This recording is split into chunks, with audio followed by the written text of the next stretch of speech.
All right, welcome back to Talk Tickers, where we dig into the story behind the stock. Today, it's all about American Financial Group, or AFG. And let me tell you, their Q3 earnings report, it wasn't just good. It was a textbook example of discipline and shareholder returns. And yeah, the market definitely noticed. So let's break it all down. The numbers, the strategy, and what this all means for the stock. So AFG just delivered what we in the business call a beat and raise quarter. Basically, they smashed expectations and signaled that the good times are going to keep rolling. In a market this choppy, that kind of clean, predictable performance, that's exactly what investors are looking for. And boy, did the company get rewarded for it. Okay, so let's get into the numbers because they really do tell the story.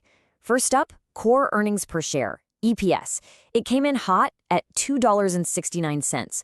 The street was only looking for about $2.50. So yeah, a really comfortable beat on the bottom line. Just a solid win. And it wasn't just earnings. The top-line revenue, another beat. They pulled in about $2.3 billion for the quarter. Now, the analysts, they were penciling in something closer to $2.17 billion. So you can see, strong performance pretty much all around.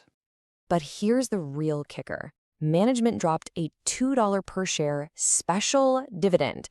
Now, that's a huge signal. It screams confidence in their cash flow, and it's just straight cash back in the pockets of shareholders. You love to see it. So, no surprise here, right? The market absolutely loved this news. The stock jumped about 8% on some really heavy volume right after the report came out. Which brings us to the big question. How do they actually do it? What's the secret sauce? Well, the answer really gets down to their bread and butter, their operational core. And that is their incredibly disciplined specialty property and casualty, or P&C, underwriting engine. This is really where AFG has consistently set itself apart from the competition.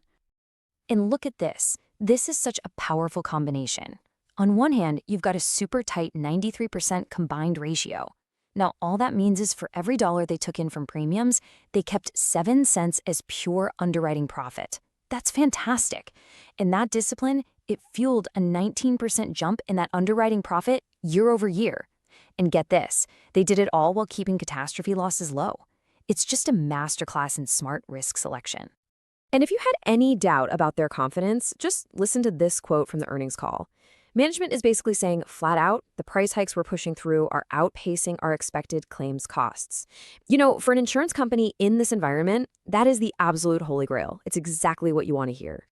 And you can see that pricing power right here in the numbers. We're talking broad increases pretty much across the board. Take out workers' comp, which is kind of moderating, and you're still looking at plus 8%. But the big one, the one that really matters, that plus 11% rate hike in commercial auto. That is a notoriously tough market, and they are crushing it. Okay, so fantastic quarter in the rearview mirror. So what's next? Naturally, the focus immediately shifts to the outlook. What is management signaling for the road ahead? For me, the most revealing moment of the whole call came during the Q&A. It was all about capital allocation. An analyst basically asked, hey, why the big special dividend instead of buying back more stock? The valuation isn't that different from when you were buying back shares. And if you read between the lines of their answer, the signal is crystal clear. They think the stock is pretty much fairly valued right now, so they'd rather keep their powder dry, save that cash.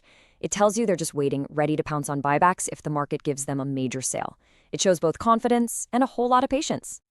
Now, they didn't give explicit guidance for the next quarter, but the subtext was impossible to miss.